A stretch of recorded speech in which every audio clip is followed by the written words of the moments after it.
The night pressed heavily over Camberwell Medical Center, a hospital nestled in the quieter corners of the city. Rain poured down relentlessly, striking the roof like it was trying to crack something open. Nina Harper had not sat down in over 14 hours. She moved from room to room, steady but slow, like someone walking through water. Her navy scrubs clung to her back, and her shoes squished faintly with each step. A nurse at the triage desk called out without looking up. "Harper, someone's outside, slumped near the emergency doors. Looks homeless. Might be cardiac. Not sure." Nina turned. Beyond the wet glass doors, in the distortion of city lights and rain, she saw a figure curled near the wall. A man in a dark coat, soaked to the bone, head bowed under the storm. Behind her, a younger nurse muttered under her breath. Another drifter looking for a bed and a meal. Nina said nothing. She picked up a blood pressure cuff, slung her stethoscope around her neck, and walked toward the doors. The man looked up as she approached. He had sharp features and tired eyes. One hand was clutched to his chest, the other braced against the cold tiles. His clothes were ragged, but his posture was not without a certain stillness, almost restraint. "I'm Nina Harper, a nurse," she said quietly. "Can you hear me?" He nodded weakly. She checked his pulse. It was irregular, but not dangerously so. His skin was warm but dry, and smooth. Too smooth. Not like the hands of someone living rough. Still, there were no questions in her voice, only motion. She helped him into a wheelchair and wheeled him past the people who did not look up. In a curtained cubicle lit by a flickering bulb, she helped him lie back. His breathing was shallow. He did not speak much. Nina warmed him with a blanket, cleaned his face with a cloth, and left him to rest. When she returned later, he was awake but still pale. She handed him a small package from the vending machine, crackers and orange juice. She had paid for it with her last crumpled bills. "You did not have to do this," he murmured. "You are a patient," Nina replied, "and you looked hungry." He drank slowly, his fingers trembling just a little. "Carter," he said. "Is that your first or last name?" "Just Carter." She smiled, tired but gentle. "Just Nina, then." The curtain rustled behind her, and a voice called her away. Another patient needed attention. As she left, she glanced back once. Carter had closed his eyes again, but not like someone sleeping. More like someone trying to disappear. By morning, the ER was quieter. The rain had stopped. Nurses yawned, shuffled charts, checked monitors. Nina returned to the curtained space. Empty. The bed was neatly made, the blanket folded, the pillow untouched. Carter was gone. She stood still, letting the moment pass through her like cold air. Then she stepped out into the hallway and searched. Bathroom, lobby, side stairwell. No sign. Another nurse looked up from the desk. "Told you he'd vanish." Nina walked away without answering. At the end of her shift, she took the bus home. Her legs ached. Her mind floated. Her tiny apartment was dark when she entered, the silence heavier than usual. She looked at a photo of her mother on the table.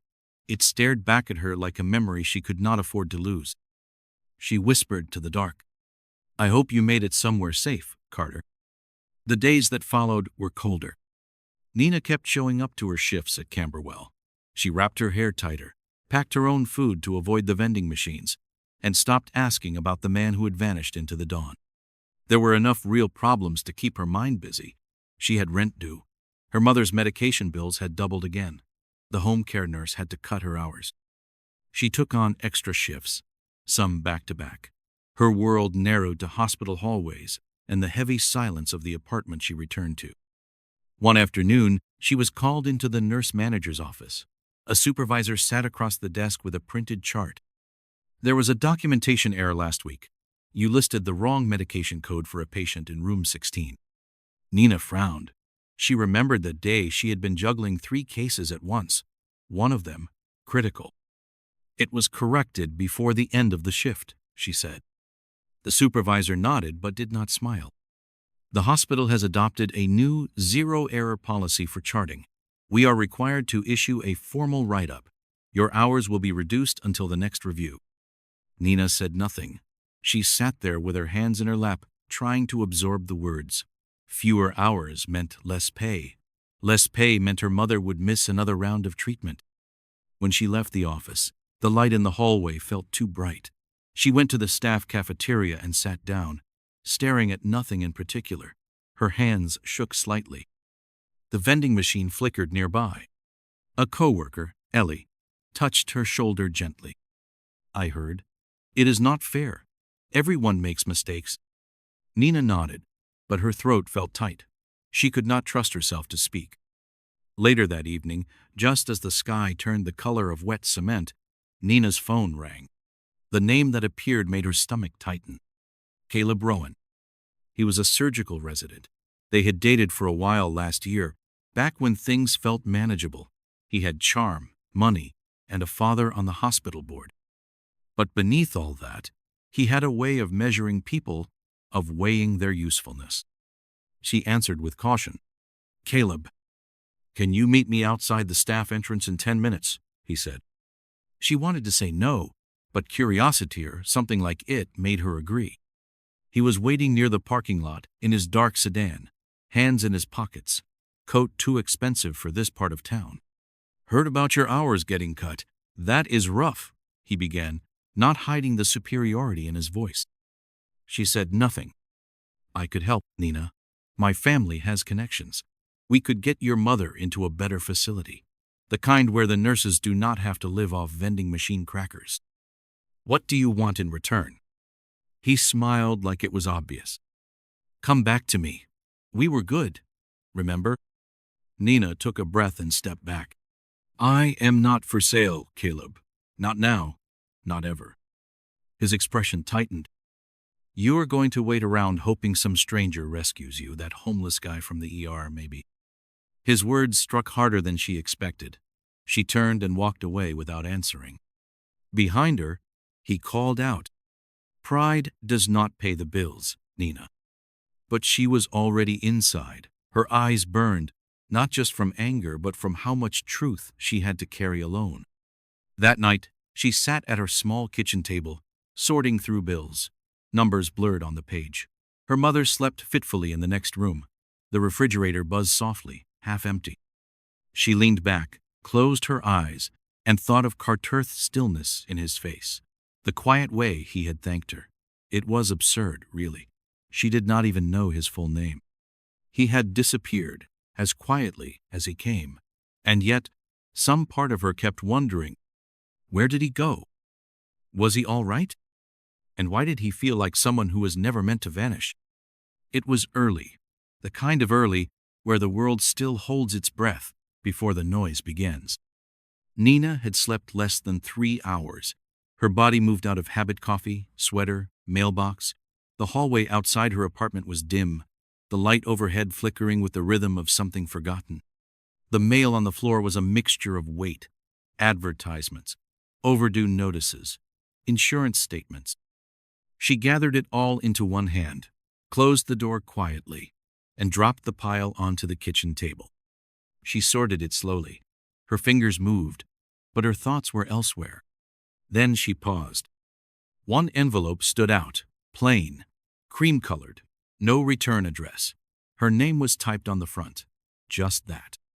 Nina Harper. She stared at it for a long time before she opened it. Inside was a folded sheet of paper. Tucked inside that was something heavier. A cashier's check.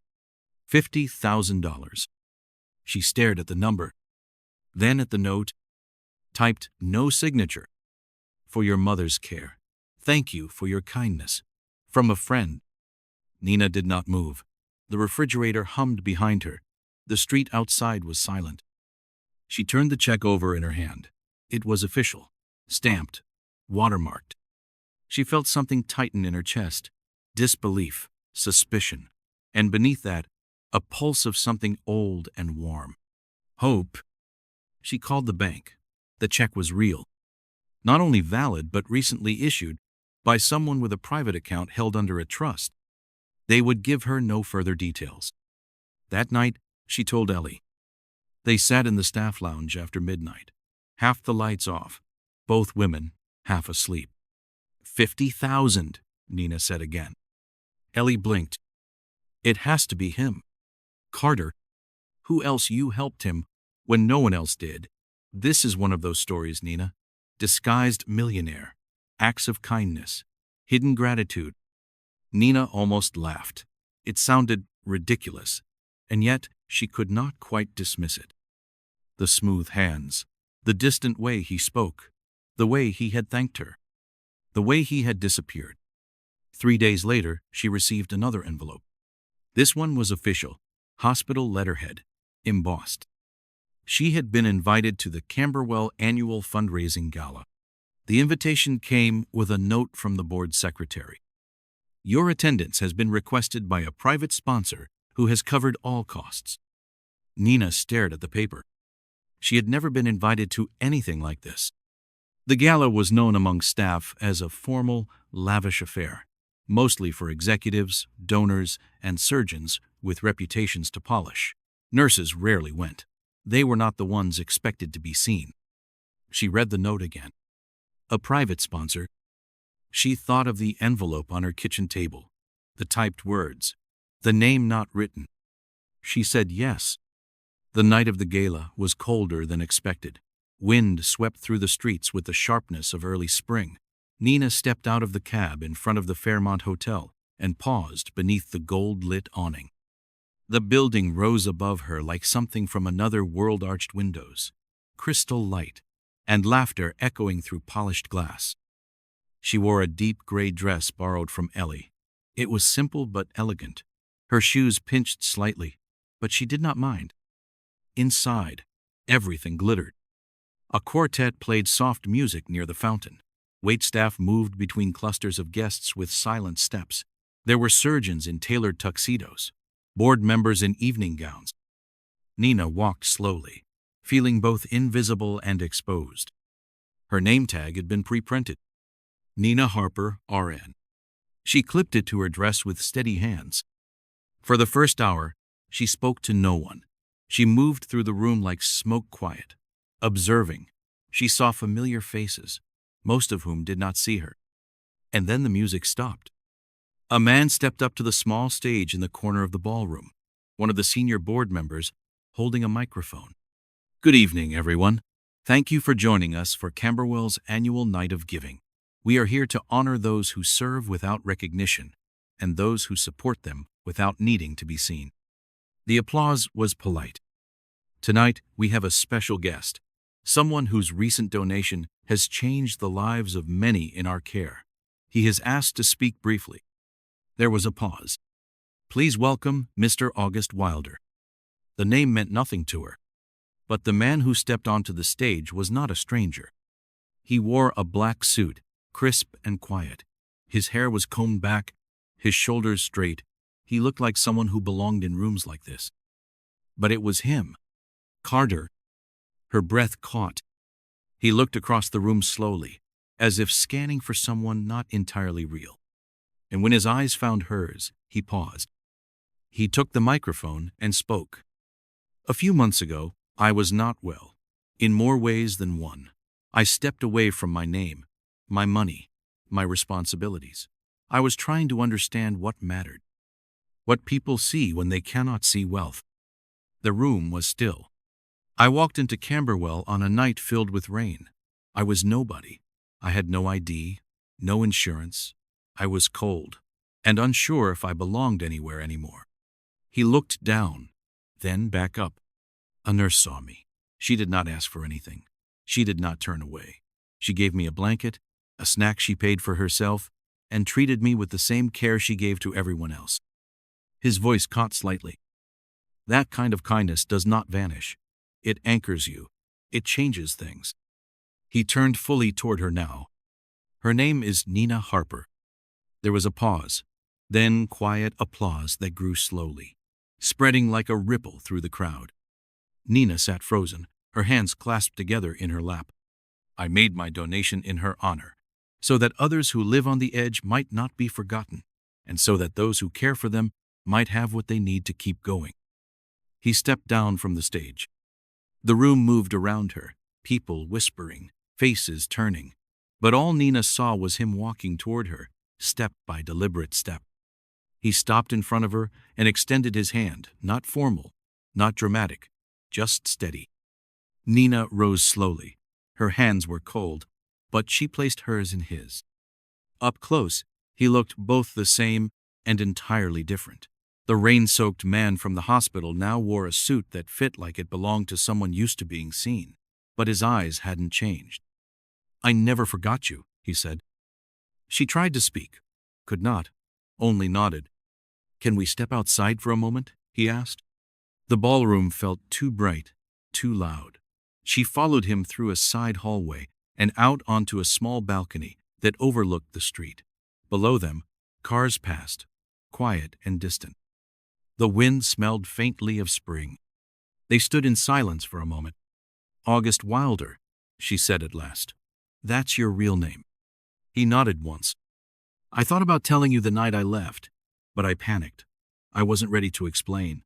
I wasn't ready to be seen again, not as myself." Nina looked down at the stone railing between them. "Why were you at Camberwell that night?" His voice lowered. "My sister passed away last year. It was sudden. She had a heart defect no one caught in time. After that, everything changed. The way people talked to me, looked at me. I started to feel like no one saw me, only what I had." He took a breath. "So I walked away for a while. I kept a card in my pocket for emergencies, but I didn't use it. I wanted to see who I was without it." Nina's voice was quiet. "And you ended up in the ER, exhausted, alone, and half-starved." He smiled, just barely. "Something like that." She nodded slowly. "You didn't owe me anything. I didn't do much." He looked at her with the kind of seriousness that makes people stop blinking. "You gave me something I didn't know I needed, a reminder that kindness doesn't have to be earned." They spoke for a while, leaning against the stone ledge as the wind shifted around them. He asked about her mother, and she told him about the illness, the bills, the long nights of trying to be two people at once. He listened without interruption. Then he said, "I left the check because I couldn't think of any other way to say thank you. I didn't want to make it about me. But then the fundraiser came up, and I realized maybe it was time to step forward." He paused. "That said, there's something else, and I don't want it to be misunderstood." She looked at him. He pulled a small velvet box from his coat pocket and held it in both hands, unopened. "I've had a lot of time to think since that night. I don't believe in fate, but I believe in what people choose to carry when no one's watching." He opened the box. Inside, a ring sat quietly under the dim light. No sparkle, no flourish, just presence. "This is not about rescuing you," he said. "It's not about debts or repayment. It's about the life I see when I think of you, and whether you might want to share it." Nina stared at the ring. Her voice came soft and uncertain. "I don't even know you. You know the part of me that matters most, and I've spent every day since wanting to know more of you." She looked out at the city again. Lights blurred along the edges of the sky. Her chest felt tight with too many things at once. After a long silence, she spoke. "I can't say yes. Not yet. That wouldn't be honest." He nodded slowly, without disappointment. "Then just don't say no." She looked back at him. "Give me time. As much as you need." Nina returned home that night with the ring box still in her purse. She placed it carefully in the top drawer beside the folded envelope and the check stub she could not bring herself to throw away. Then she sat down at the table and let the stillness settle. In the days that followed, life did not pause. The hospital kept its rhythm. Patients came in breathless or broken. Alarms buzzed. Paperwork piled. But something shifted in her. August called once, then twice. Not often, never pressing.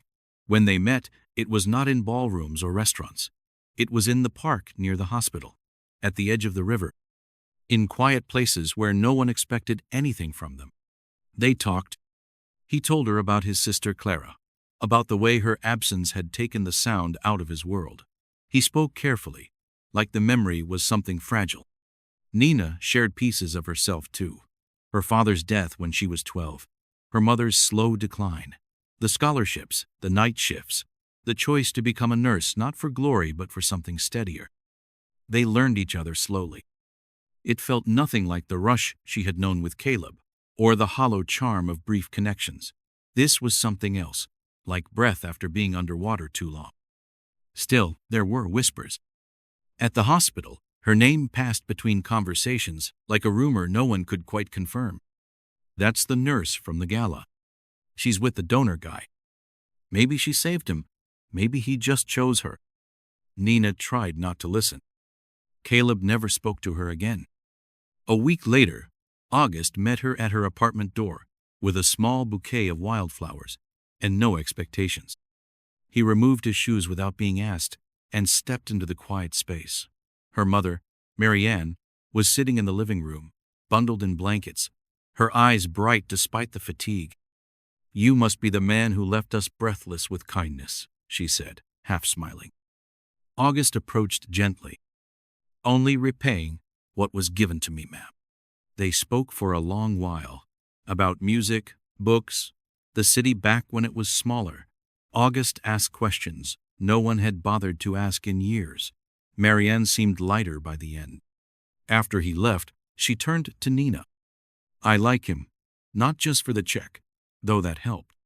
Nina laughed, then cried a little when she reached the kitchen. It had been a long time since her mother's voice carried that kind of ease. Spring unfolded like a slow forgiveness. One afternoon, under a sky brushed with soft clouds, they walked through a park that had just begun to bloom. Trees wore delicate green. A breeze moved through petals not yet fallen. August led her toward a path that ended near a bench by the rose garden. He stopped. "Do you remember what I asked you that night?" Nina did. He reached into his coat again, but this time did not open the box. "You told me you needed time. I respected that, but I would be lying if I said I stopped wondering." She looked at him for a long moment. Then she pulled the velvet box from her purse and opened it herself. The ring sat as it had the first time, quiet, waiting. "I have spent weeks thinking," she said, "about who we are, where we came from, and what people might think." Her eyes held his. "But none of that matters.